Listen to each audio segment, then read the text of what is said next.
Learn to be super successful. Subscribe to my channel, Meathead. Bruce Whipple and 5 others, Hall of Famers from 1994 QLA One Day Seminar. Question, what will you say to your kids, grandkids, 25 years from now? Gee, kids, I had the opportunity, but I didn't because I was afraid of being a snowflake, coward all my life. I'm sorry. Can you forgive me? Well, there's, 30 people in there maybe? Yeah, 25 people? 20% of them have created billions. That's a pretty high percentage. Will you be? The question is, will you be?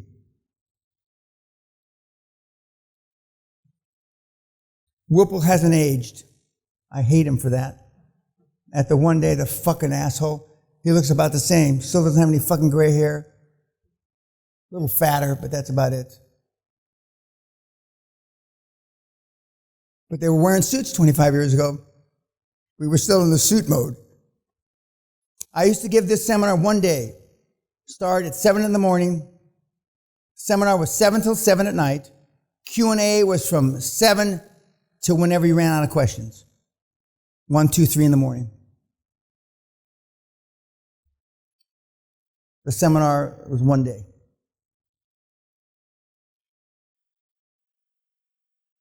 And I know a couple of you have talked to Whipple. He's a good guy.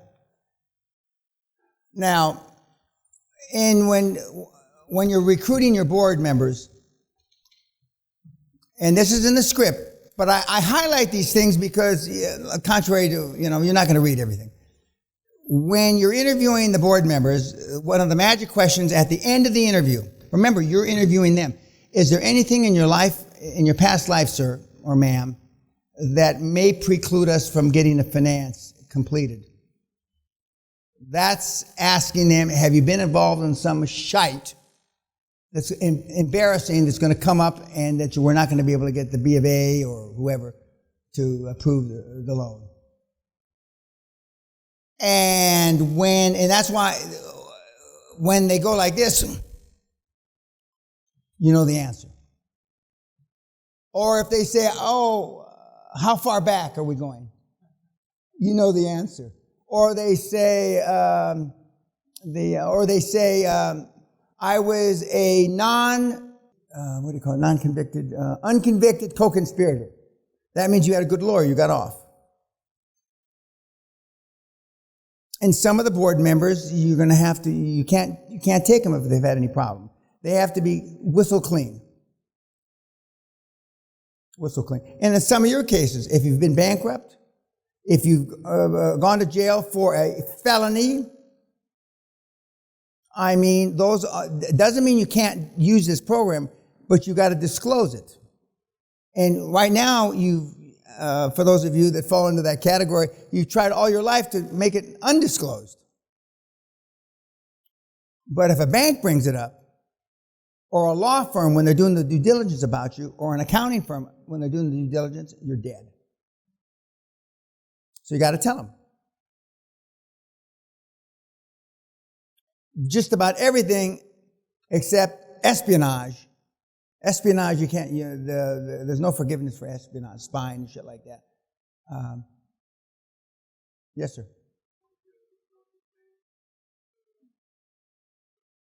That's a problem. Depends on what it was for. That's a problem.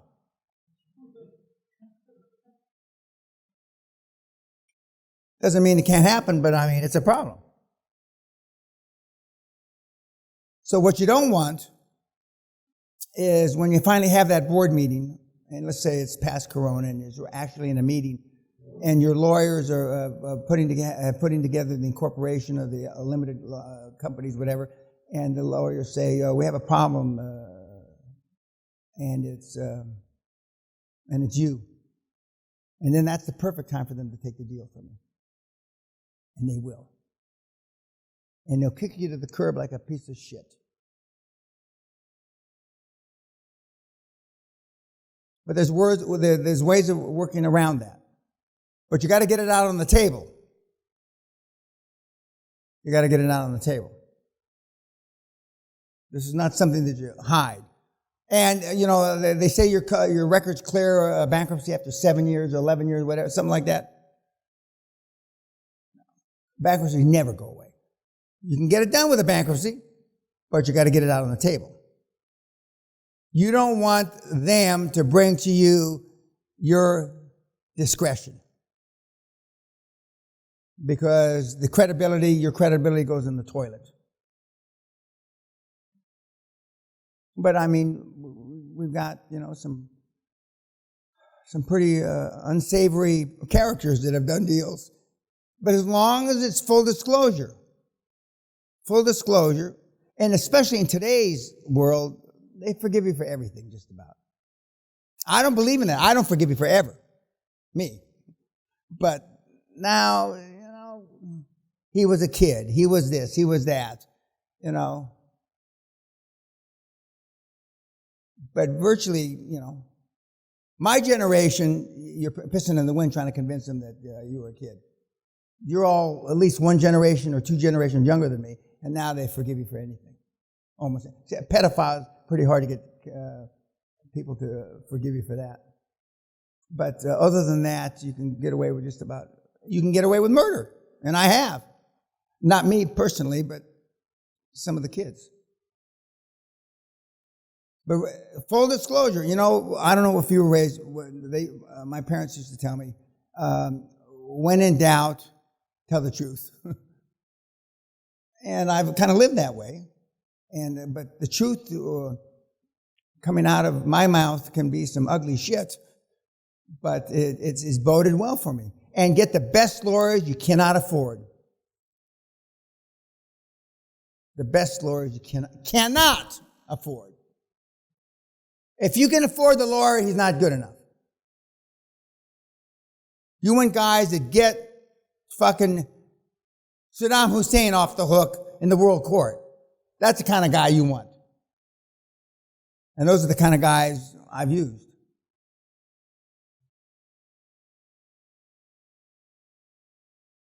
Now, we all know that the world's going to shit because of interest rates, the debt,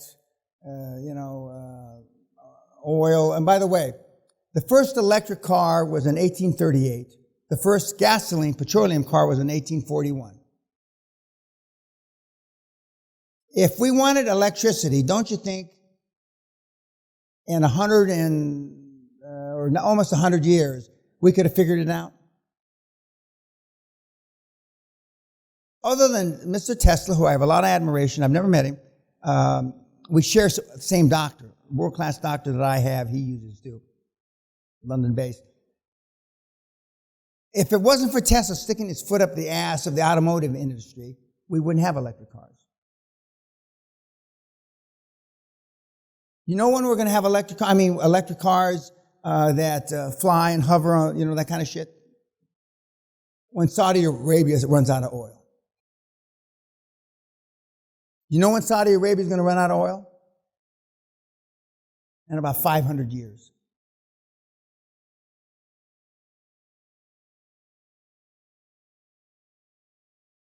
Some people say, never will they run out of oil. This is an exaggeration. You stick a straw in the ground, oil comes up. Their average cost per barrel is less than $2 a barrel to get it to the surface. Saudi. $2. North Sea, to get it to the surface, 80 pounds. Call it $100.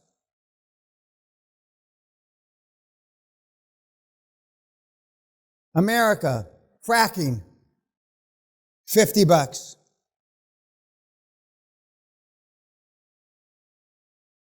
Ain't gonna happen. That's just not gonna happen. One of the reasons that both Bezos of Amazon fame and Elon of Tesla fame want to go to Mars. And we're going to give you something tomorrow night to read because they say the human race is through. Because we are through. Now, are they through in 10 years? No. Are they through in 50 years? No. Are they through in 100 years? Probably not. Are they through in 300 years? Yes. We're through. The Romans had their day, and all these guys had their day. And so we had a good run. But you're going to still be alive. There's no reason why you can't get rich and, debauch and rape, pillage, and plunder in the meantime.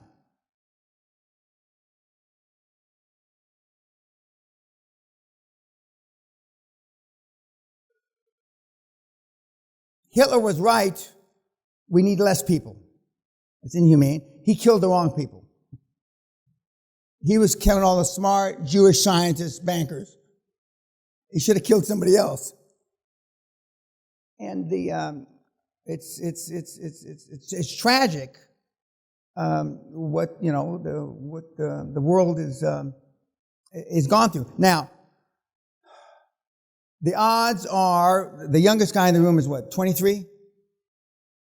Okay, 23. Okay.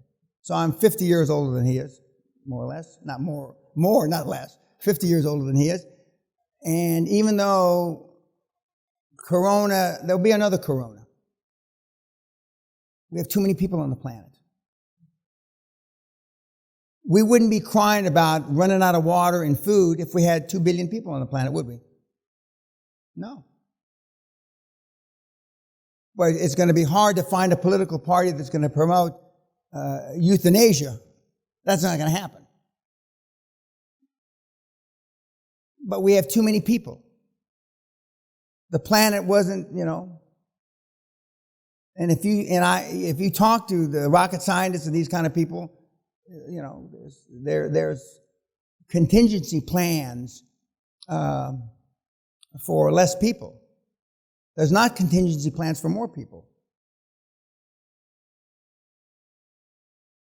Yet, there's the kids, for the most part.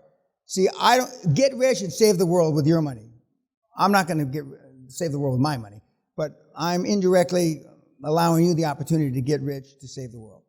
That's fine. If that's what you want to do, great. That's not, I don't give a shit. If I die tonight, I hope the world ends tomorrow. I'll say it again slow. If I die tonight, I hope the world ends tomorrow.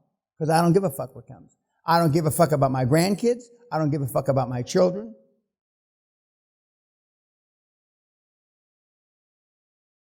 That's just it. I'd be a liar if I said any different. And yet, everybody still loves me. How is that possible?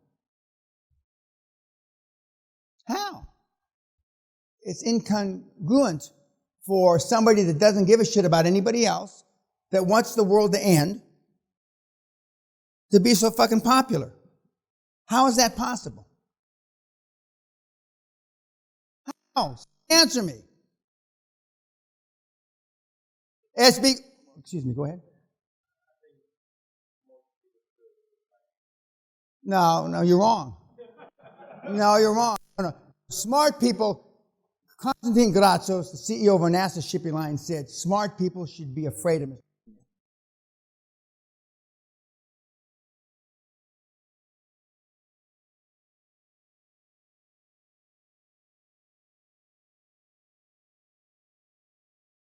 Because if you have something I want, I will take it from you.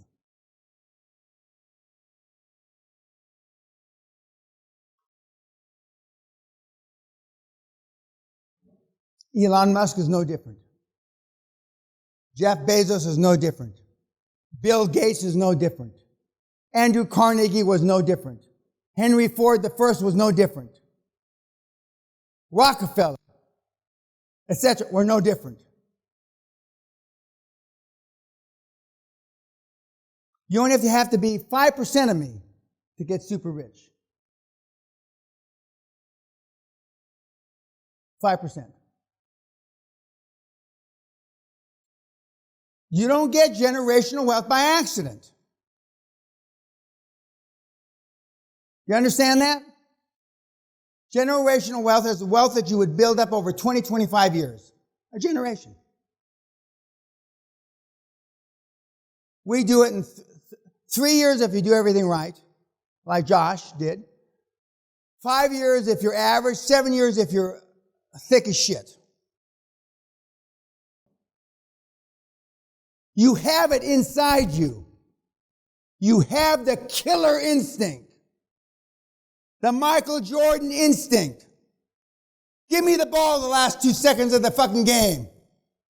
What most people don't realize, he failed more than 65% of his final shots he made in a game.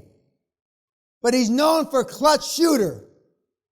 You don't have to hit every ball out of the park, kids. But if you're not standing on the pitch, on the crease, or in the batter's box for American baseball, how can you hit the fucking ball? You can't, right? And you just got to keep swinging. Babe Ruth, until recently, or 4 years ago, led the National Baseball Association for strikeouts. He has not played baseball in 80 fucking years. Yet he still led the statistics for the most strikeouts. Because the fat tub of shit, womanizing alcoholic bum, apparently that he was, swung at every fucking ball.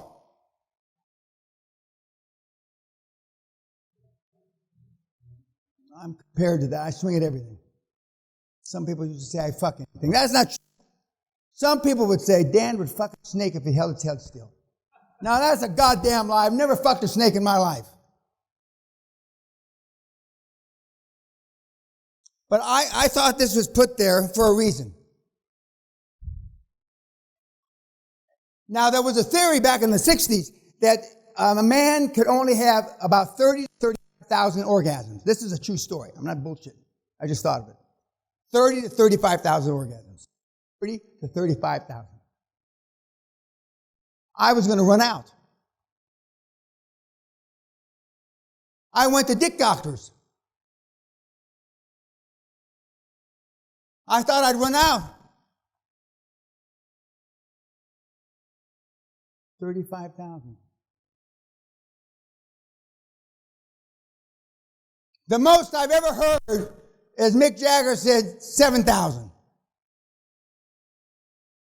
Fuck. I just... Get away from it. I mean, I did 7,000 while I was still in puberty. But just think, a snake. Jump on it. Okay. Good night.